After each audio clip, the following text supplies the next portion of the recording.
سلام به همه رپید نرسینگیای عزیز. امیدوارم حالتون خوب باشه. با یه مجموعه ویدیوی دیگه از سری ویدیوهای آموزشی ارشد پرستاری در خدمت شما هستم. توی این مجموعه ویدیو فقط نکات ارشد رو بررسی میکنیم و تست ها تو کانال تلگرامی مجموعه به آدرس رپید نرسینگ قرار میگیره. خب مبحث امروز مبحث LP هست، مبحث خیلی مهمی که تو اکثر تست‌های سال‌های قبل مطرح شده. اولین نکته اشاره میکنه که حتما حین انجام LP پرستار باید بیمار را از لحاظ وضعیت تنفسی و عصبی کنترل کند. خیلی نکته مهمیه.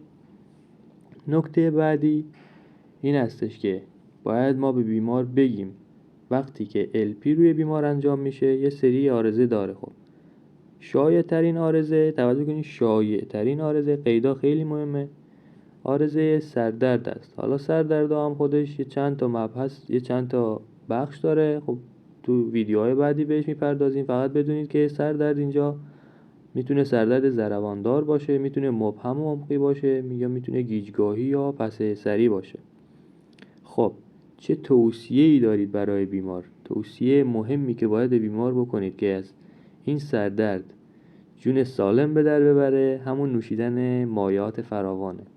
باید حتما توجه کنه به بیمار که مایع بنوشه. نوشیدن مایعات خیلی مهم است و اینکه حتما پوزیشن بیمار خوابیده باشه. نکته بعدی این است که پس از انجام میلوگرافی یا همون تزریق ماده حاجب به فضای تحت عنکبوتیه تا 8 ساعت باید بیمار خوابیده باشه و سطح 45 درجه بالا آورده.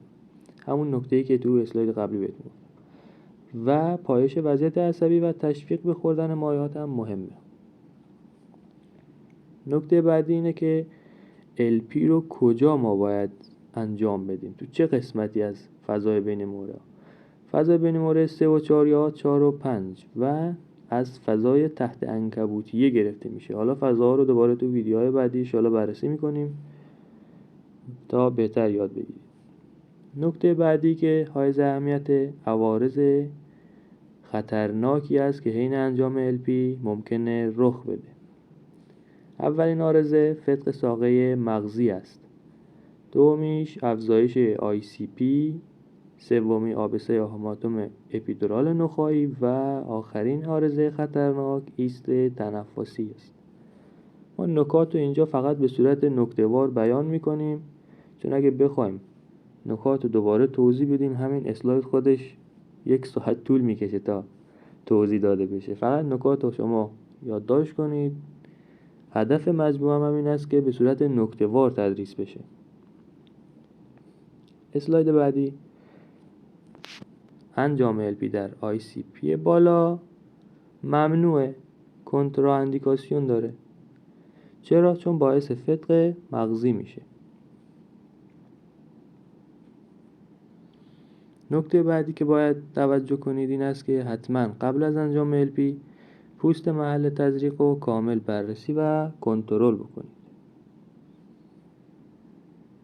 نکته بعدی هم که حالا خیلی هم مهم نیست ولی حالا دونستنش بهتر از ندونستن اینه که میزان قند طبیعی در 100 cc مایع نخاع حدود 50 تا 70 میلی گرمه که در عفونت‌ها و مننژیت کاهش پیدا میکنه.